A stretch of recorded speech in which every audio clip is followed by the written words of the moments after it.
Galatians chapter 5.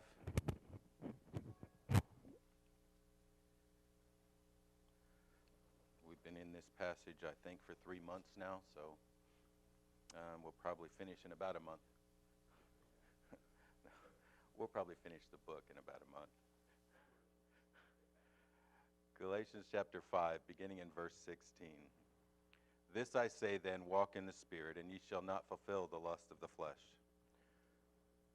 We've concluded from a study of this passage, especially this verse, that what walking in the Spirit does is it yields for us a life of growing in the fruit of the Spirit, which, after we've spent some time looking at the fruit of the Spirit, we understand means that we're actually growing in the character of God. Somewhere in there, we use this illustration of trees. Christians who are yielded and dedicated to following after the Spirit should be real trees. We should be alive. We need water, we need food, we need sun, and we would just change it to S-O-N instead of S-U-N. But the result of that, Brother Doug, is that just being alive yields fruit. It's the process he designed. Trees produce fruit. When we're yielded to the Spirit, we're like those trees. We will just produce fruit. But too often, we're more like the Christmas trees we just put up in the box. You hang pretty things on them, and they're beautiful, but there's no life, which means they're not really useful for anything. And so we understand that we grow. Dr. Bohr, it's a tough thing, and I've struggled with this every single Sunday. Because the works of the flesh are these, and the fruit of the Spirit is this. Okay, and just being alive and dependent upon Him, He'll work these things out. But that's hard for me. It gets hard for me in two ways. One, does that mean I have no responsibility? And two, or does that mean, Pat, just tell me what I have to do and I'll do it? But now it's back to my control, and it begins to be somewhat of a struggle. And we're going to look at faith this morning. But before we get in there, I want to remember, Miss Kathy, in Paul writing this is exactly the challenge he's writing with. This is what he's dealing with. He's writing to a group of people who came in and said, you've got to do all these things, you've got to control, you've got to limit. And he said, no. There's no control. In fact, the limiter is the Spirit. But the Spirit yields, and this was the whole turmoil. Do we accomplish or does He accomplish? Is the gospel what He does in us, or is it what we live out? Or if it's both, which somehow it has to be, Dr. Lewis, it has to be both. It's what He accomplishes in us, but it's also what we live out. How does that prove itself to be true? So, Eric, do you have 2 Timothy? I don't even know if I gave you any verses this morning. Do you have 2 Timothy 2:13? If we believe not, yet He abideth faithful. He cannot deny Himself. Doug, I love this verse. Okay? Because here's why. We say God is love. Therefore, the things He does are going to be loving. Last week we said, or the week before, or last week we said God is good. So what He does by His very nature, it's going to be good. We don't have to doubt. It's going to be good. God is faithful. It's in His very nature. It's in His very character. Therefore, Brother Hamilton, He can't fail us. What He says He will do, He will do. And in this case, why it's so important is because what He said He would do is if we'll depend and rely on Him, then He will make us yield fruit. That can't not happen because it goes against His very character. But back to the other side, it doesn't just happen by osmosis. It doesn't just work itself out and we do nothing. We have the privilege to depend on Him and yield to Him. But we also have the responsibility to depend on Him and yield to Him. Paul would teach in Ephesians, in Philippians, in Colossians, that we need to train ourselves to be godly. We need to put off, we need to put on, we need to mortify. We need to train ourselves. Peter would write it this way: add to your faith. Okay, that's something I have to do. I add. Right, got a recipe, add flour. I know how to do that. I've dumped it all over the kitchen enough times. Angie's yelled at me enough times. I now know how to add flour. So he says add. That's something we must do. And so we begin to struggle with this again. And so I found, and this is a quote from a book. I think it's probably written about 1983. It was reprinted 2 or 3 times. It's by Jerry Bridges. It's called The Practice of Godliness. And I used to have this book, but I've loaned it out once, and then I rebought it and loaned it out again. And now I don't have it, so I had to look up the quote. But he says this: too many of us focus on the outward structure of character and conduct without taking the time to build the inward foundation of devotion to God. That's where we get when we get into this struggle of, give me what I have to do. Tell me what I have to hang on the outside of the tree, Miss Cindy, so it looks pretty. Give me what I have to do. Well, what we have to do is build an internal devotion to God. But instead, we focus on the outward. Tell me what I need to hang on the outside, and it usually results, back to the quote, in a cold morality or legalism, or even worse, self-righteousness, and at its very worst, spiritual pride. So I begin to get a little bit of an example. It begins to settle in there a little bit. Yes, there are some things I have to do, but what I have to do is not hanging fruit on the tree. What I have to do is be devoted to the one who said fruit's going to grow on the tree. And then popped in my head. This is how it happens. You know how it happens. Of all people, Brother Hank, you know how it happens. It goes like this: hey, dummy, right? Acts chapter 2, beginning somewhere around like verse 42. Directly after Pentecost, right? So what happens? They devoted themselves to what? To the apostles' doctrine, to fellowship, to breaking of bread, to prayer, and to worship. See what happens? Yes, we have the responsibility to do some things. We have the responsibility to be devoted. And as we grow that devotion to the Lord on our inner, the outer takes care of itself. But if we focus on the outer, we better be careful, because then the appearances we're making will probably land us in chapter 5, verse 19, not chapter 5, verse 22. And Brother Hamilton, I shouldn't have said probably, because that acts like it's some doubt.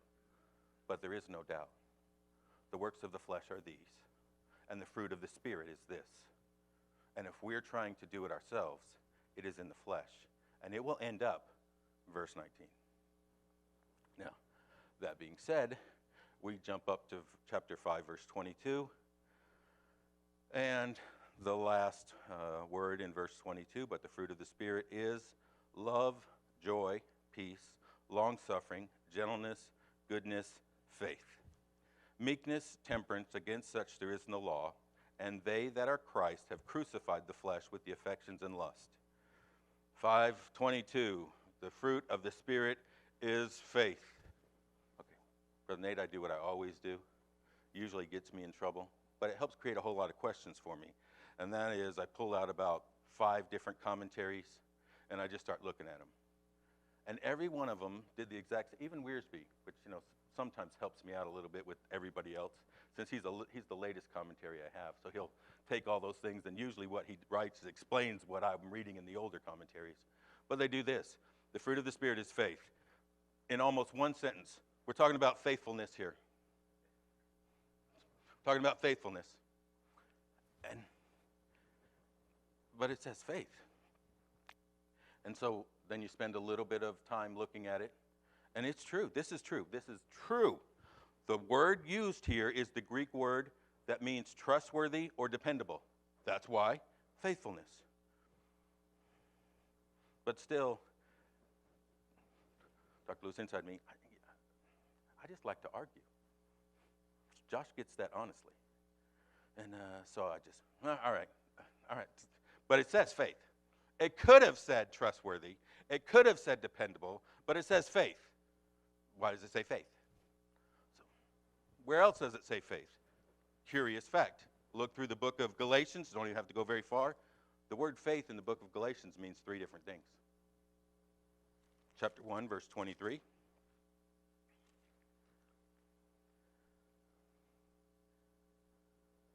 But they had heard only that he which persecuted us in times past, talking about Paul before his conversion, in times past now preaches the faith which once he destroyed. Right here, the word faith, same word, it's talking about the substance of the gospel. It's talking about doctrine. Galatians chapter 3, verse 14, because we need to get moving. That all the blessings of Abraham might come to the Gentiles through Jesus Christ, that we might receive the promise of the Spirit through faith. Here it's talking about the faith to believe, the faith for salvation, believing in, trusting in. Galatians chapter 5:22, I believe this word is faith. But what it's talking about is living faith or obeying faith. It is like this. Believing faith is the root of this word.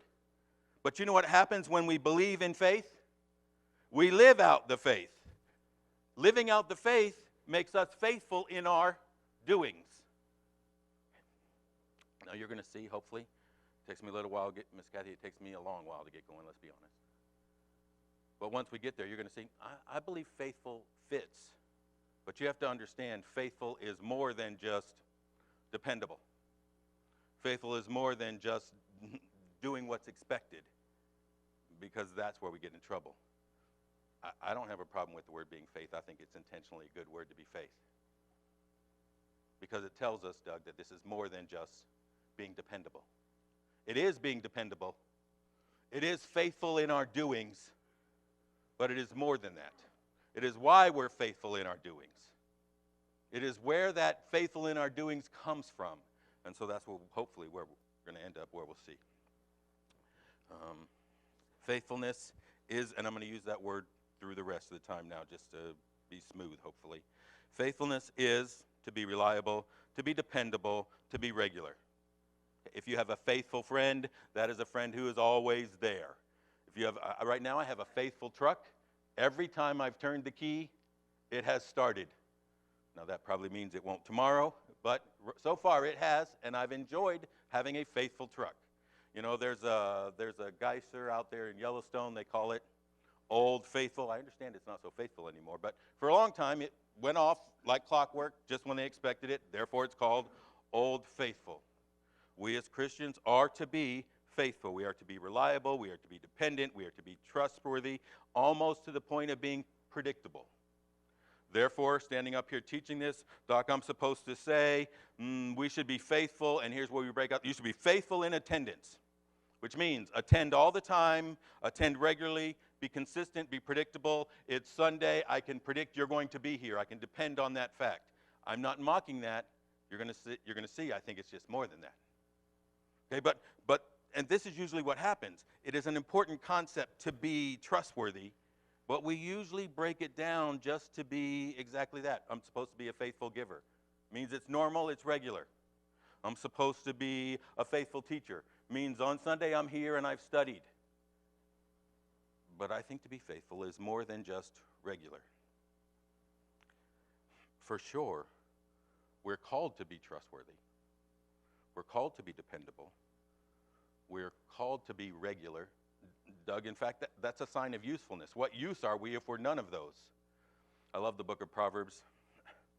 I used to read it every day. Then I get lazy and I don't. And when things start falling apart, Miss Kathy, you know what I start doing again? Reading the book of Proverbs every day. It is a book to make one wise. But Eric, you got that verse for me? It's one of those ones that just... Confidence in an unfaithful man, so this would be the negative. And sometimes it's easier to see the positive from the negative. But here, confidence in an unfaithful man in a time of trouble is like a broken tooth and a foot out of joint. Here you go, Doug. No, you're smart, you got that, but it just makes me sound smarter to talk about it, so thanks for listening. Confidence in an unfaithful person. means this: in a time of trouble, when things get hard, they're useless. What's a tooth supposed to do? It helps you chew, helps you break down. What good is a cavity? You know what you do? You don't use that tooth, do you? What about if I have a foot that's out of joint? Can I stand on it? Can I put pressure on it? Is it dependable? No. We are called to be faithful, to be reliable, to be regular, to be dependable, because that's a sign of usefulness. If we're not that, we're useless. We're worthless. Those are hard words. Well, what good is it? Faithfulness, as far as regular, does matter.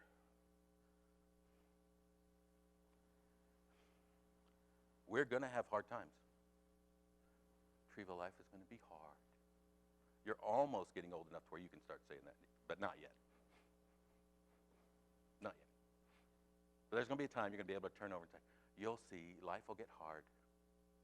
And when it does, you're going to need to turn to someone, and you're going to want them to be faithful and reliable and there. You're going to want them to be helpful.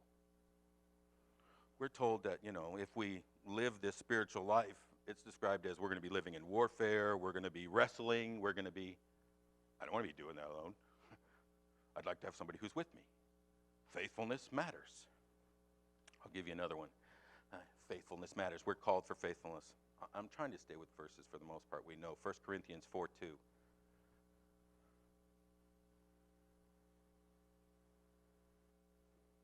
1 Corinthians 4:2.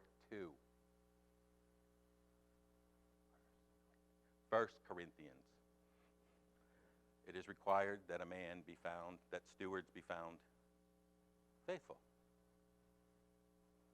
It does not say it's required that we be talented or creative or professional and slick. No. Truthfully, a lot of times that's what we want. That's what we want. We want the Christmas tree polished on the outside with lots of pretty bulbs on it. But it does not say that those things are important. It says if we're going to be a steward, if we're going to watch over and manage and do well with what he gives us, we must be faithful. It is an important trait. Gifted, creative, those are nice things. But a gifted person who's not faithful is almost irritating. The best singer in the world who doesn't show up every time they're on the calendar is not much good. The most knowledgeable, wise counselor who never utters a word. What value is there? Faithfulness is important. But then I start to look at it. And with every aspect of this fruit, Hannah, with every aspect of this fruit, you know what I've seen? I've seen a counterfeit that Satan pushes out, that if we're not careful, we choose rather than the real thing. Doc, it is so close. He just twists it. And if we're not spending enough time in here seeing things through this filter, he makes it look really good. Now, faithfulness is very important. It is required. We are not useful without it. But if we just tie it to mean regular and consistent, here's where the counterfeit can come in easily. Let's take a look at giver. If I'm a faithful giver. Faithful giver. Faithful giver meaning regular, consistent. There you go. Doug, is it possible to be a regular giver, regular, consistent giver, and never exercise faith? That's rhetorical, so I can answer it, not you. I've listened to you. You're the only person maybe longer than me. Is it possible to give and never trust God as my resource?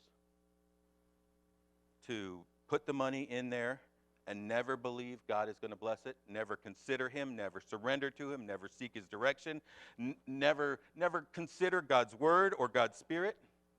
Attendance. Is it possible to be regularly in the seat every time the door is open and never seek from him, never praise him, never desire him? Yeah, it sure is. Faithful is consistent and it is regular, but it is more than that. Faithful has the word faith in it. And faithful is faithful. Faith-F-U-L-L. It is to be full of faith. It is more than just consistent.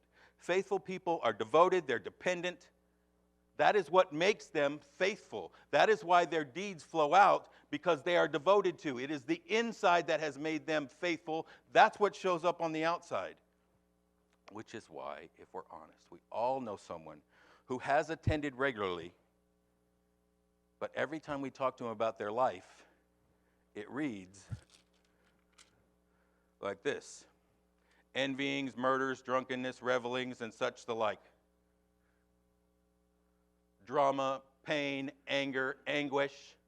It never reads love, joy, peace, long-suffering, gentleness, goodness, faith. But the fruit of the Spirit is what we learn to see is, if we're not careful, what we'll rely on, what we'll have faith in, is ourselves. We'll be self-reliant. That's the definition of walking in the flesh.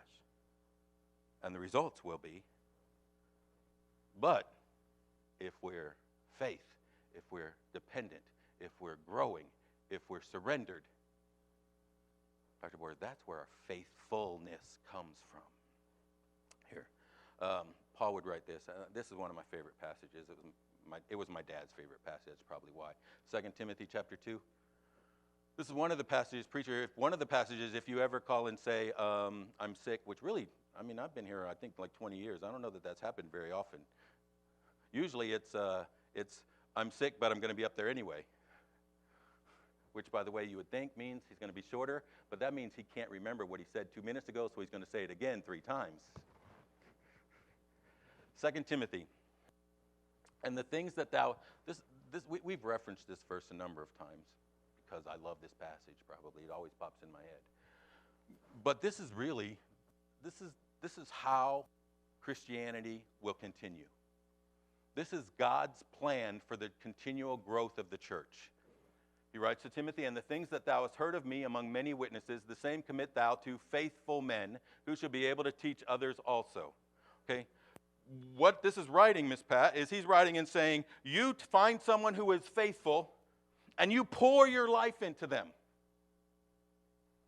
Which, say, and we go, okay, that sounds good. No, I'm telling you the truth. If the church is to continue on, this is not handing a pamphlet. This is not a 2-minute conversation. What he is saying is, Timothy, as I have poured my life into you, the things you've seen and heard and talked about, you've been involved in all of it. You need to find someone and do the exact same thing. You need to pour the life of God in you into someone else. It's like we referenced Acts chapter 2. What did they devote themselves to? That's not just how the church got started. That's the only recipe for the church to continue. That's what this is. The things we're supposed to be devoted to, well, we got to find someone and pour that into. But here's the important thing. Commit thou to faithful men. I do not believe he is saying, Timothy, you look around and find someone who's always there and sits there like a bump in a log and shows forth no fruit of the Spirit and expect them to lead on. Because you know what the next verse after this is? Thou therefore endure hardness as a good soldier. Because you know what this is going to be? This is going to be warfare. This is going to be battle. This is going to be hard. Don't you expect the bump in the log who will do nothing to be the soldier who stands beside you. If you're going into battle, you want someone into battle you can depend on, so you start with faithful. Doug, it's more than there all the time. It's more than regular.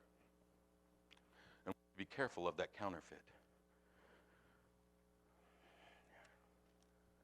Matthew chapter 25. I didn't give him these because it's a whole parable. We'd spend the whole time in there. Matthew chapter 25 gives us the parable of the talents. Okay? 3 servants, 1 talent, 2 talent, 5 talents. Oh, I do need to turn there. Doc, will you go to Matthew chapter 25? And I don't remember what verse it is. It's probably going to be around. It's going to be around like verse 24, probably. It's going to say, I knew that thou art a hard man. So he gives it out. He gives it out. Here you go. 1 talent, 2 talent, 5 talent. What's the difference in the servants when he gives it out? We know no difference right now. We're going to see a big difference here in the middle. You got that for me?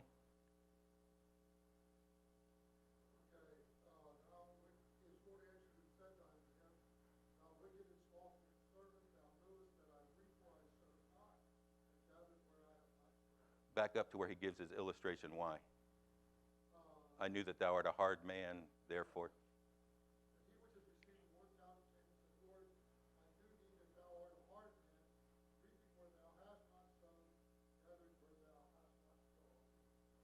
Very important. That is a very important picture. This is what he said. Okay, you gave to me, and I was afraid. I was terrified of you. I knew that you were hard and mean, and so you know what I did? I protected it. I buried it. I hid it. I kept it safe. And his response was, you're wicked and lazy. Because you know why I gave it to you? Well, we know why he gave it to him. He goes to the other 2. I gave you 2. You invested it. You used it. You worked it. And you yielded. I gave it 5. You used it. You worked it. You yielded. Therefore, you're a good and faithful servant. Faithful. Trusting, using, doing, expecting. Doug, on one side, what did he do? He protected it. He kept it safe. I mean, it's easy to get really mad at him, but actually, it makes sense if your picture of him is mean and hard. And I'll tell you, by the way, just boom, totally off topic. This is one of the limitations of fear as a motivator. Fear is not the best motivator. Maybe that's why he says, if you love me, keep my commandments. You want a better motivator? If you love me, keep my commandments.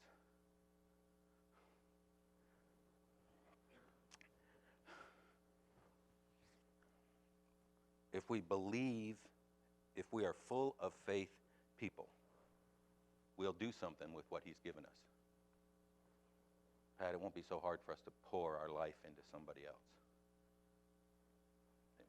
I love the preacher's illustration. I've quoted it since the first time you did it.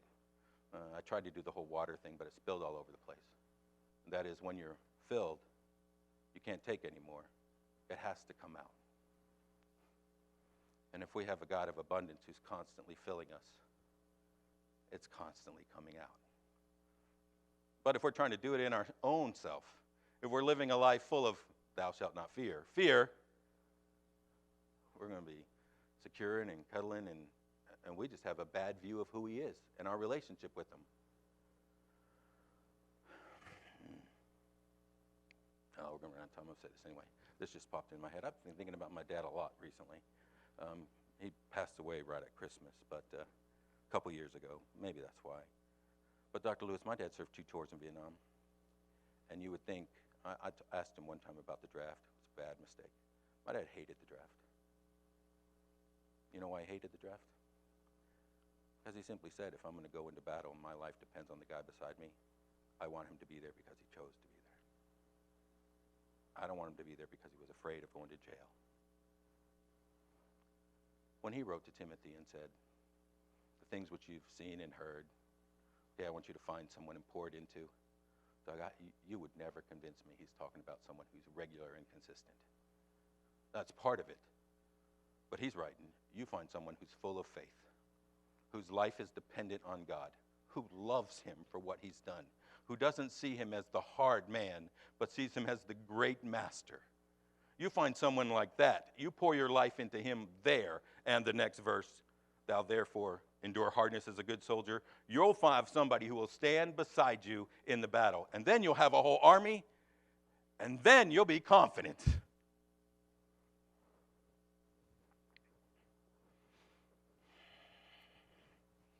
So there's basically my description of faith.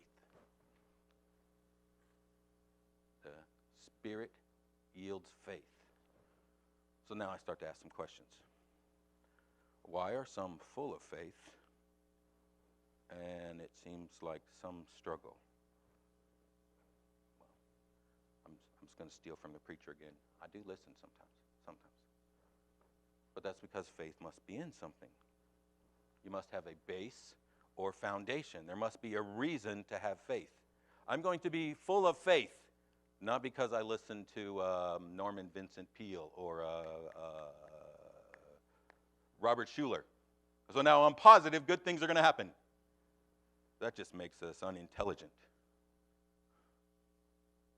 We should be positive, but we're positive because of what it's built. I'm positive not because I'm just crazy and deny reality. If I'm positive God will, then it's God will what? God will what? Why? There's confidence there. Our faithful activity is to be based on the very faithful nature of God. God is faithful. Therefore, I can believe and be hopeful and not fear and not hold back. And the whole Bible, almost every page is going to have something. Abraham and Sarah believed God, and they received the promise of a son. James tells us there's no shifting shadows. You know what that means? That means this. God can be depended on. We always go this, that means he's not going to change. It does mean he's not going to change. But it means when you expect that light to be there at that time, it's going to be there at that time. It's not going to move on you. You can depend on him all the time. He is faithful. Faithful people, I got to hurry. If we're to jump into this picture of faithful, there's going to be some characteristics. I want to get to the end, so I might cut a whole bunch of this out. And that's this. Faithful people will have vision when it doesn't look like it to anybody else. Because we believe it's possible. You know what, if you're talking, Doc, you've talked to a lot of people. You're talking to somebody whose home is busted.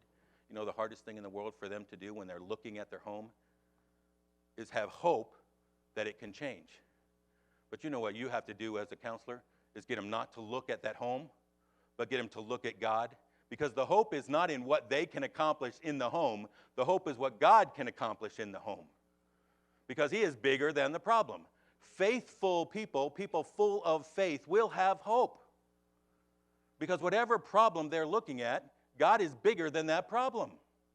Faithful people have vision. Faithful people also act. They do. Faith without works is dead. So, here we go. Brother Andy, he'll do things. Why? He'll do things because he thinks he's big of a guy. And no, we're not talking about act because you think you can get it done. No, act because he's such a big guy. But because God is such a big God, we'll do things. What's to hold us back? What's to fear? You know, David did not look at Goliath and say, I am tougher than him. He didn't. He didn't deny reality. I've been around a lot of people who are faithful, just positive all the time, and they never see the challenge or the obstacle. David saw the obstacle. Goliath is big. He just simply saw God is bigger.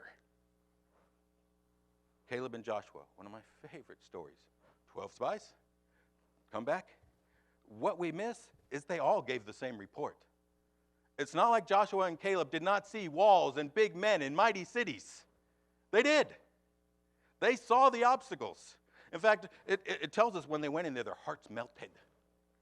It doesn't say 10 of their hearts melted. It just said their hearts melted. I believe their hearts probably melted when they first saw it. But it wasn't very long before they saw something more. And they had faithful in the faithfulness of God, and it caused them to want to do. Let's go get it. Let's go charge. When we're plugged into the faithfulness of God, it will affect our vision. It will affect our actions. Oh, I want to skip all that. I'm going to give you three things and then just a couple quick illustrations. Here we go. When we're talking about faith, I believe it breaks down into three parts. One, it's an intellectual exercise. We've got to believe it's true. The problem with stopping just there is Satan and his army believe it's true. James tells us that. Believing that it's true is just the beginning. It needs to grow from believing it's true into a relational experience. Here's how that'll happen. I love having illustrations. Engaged people in the house, great illustration. Okay, Katie and Josh are engaged. See, that's why Jade hides in the noise, because, then I don't see her, I don't use her. Josh and Jade are engaged. Eric and Jade are engaged. That's what you get for hiding. Okay, now this is what happens. Before Eric asked, he had to believe she would say yes. And more than believe, because, he doesn't want to fail. How embarrassing that would be. But more than believe she would say yes, he had to believe she loved him like he loved her. Okay? Belief. Before she said yes, she had to believe he loved her. But that belief does not make them married. That belief had to go into a relational choice, an exercise. She said yes. Someday maybe they'll get married. When that happens, there's growth. And that takes me to the third part. Faith is continual. It doesn't happen just once. A lot of counseling, right? If that commitment to each other is one day, marriage is not going to last very many days. It's continual. No, our faith is continual. What we have to do is prove it. Hank, the reason some are faithful and some are not full of faith, they're just regular, is because some have proved God and some haven't. Now, here's where I'm talking about proving God. How do we prove God? Right? This is practical. It gets tough. We won't spend much time here because the clock's about to run out. I got 1 minute. The Bible says in Proverbs 15:1, a soft answer turns away wrath. Faithful, proving God, means instead of controlling it, intimidating, screaming it, pushing it down, we'll believe a soft answer turns away wrath, and guess what we'll do? Calls us to be a people of forgiveness. But I was talking to the preacher this morning just about, a certain member of my family who would much rather just write you off than be forgiving. Faithful people proving God, are going to forgive when they want to hold on. Put away all malice. Well, versus I want to judge. I want to condemn. I want Hank to get what he has coming to him. You know what? All the benefits he's gotten, still how he's mishandled them. He deserves. Faithful people put away malice. Okay. If we would spend more time proving God, we might just become faithful people who should be able to teach others also, pouring our lives into others, and then we'll see what God can do with a yielded group. The fruit of the Spirit is love, joy, peace. Doc, we close in a word prayer this morning.